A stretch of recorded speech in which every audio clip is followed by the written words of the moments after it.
Let's now solve this equation for x, and notice this particular equation contains decimals in it. If you'd like, you can work with the decimals. Simply begin by using the distributive property, multiplying as usual.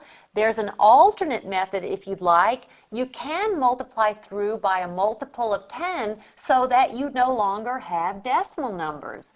For example, if I multiply this by 10, the net result is moving the decimal point one place to the right and thus then having an integer.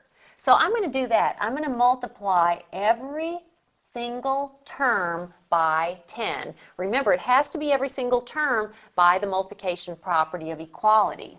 Now, if I multiply this by 10, because this will be multiplied by these two expressions or these two terms within the parentheses, I will, in effect, have multiplied all terms here by 10. So this by 10, it becomes negative 3 times x minus 4.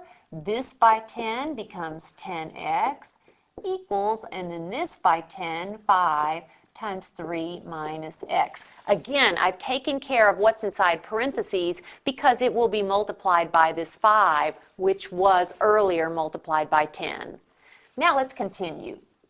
That's negative 3x plus 12 plus 10x is equal to 15 minus 5x. Again, using the distributive property. Do I have any like terms? Yes, I do on the left side. Negative 3x plus 10x, that is 7x plus 12 is equal to 15 minus 5x.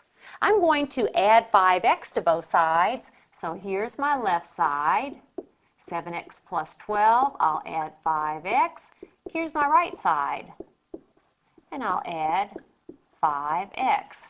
Notice what happens. The left side, 7x plus 5x, that's 12x plus 12 is equal to, these subtract out like I want, and I have 15.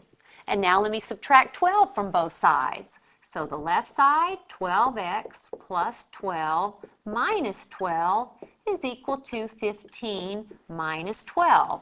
The left side is 12x, the right side is 3. Notice I've got variables on one side, numbers on the other, and now let's finish solving by dividing both sides by the coefficient of x, which is 12. So x is 3 over 12, and if I simplify that, I will have 1 over 4. There is my solution. Since I started with decimals, you could write that as a decimal number. 1/4 is the same as 25 hundredths. Either one is fine.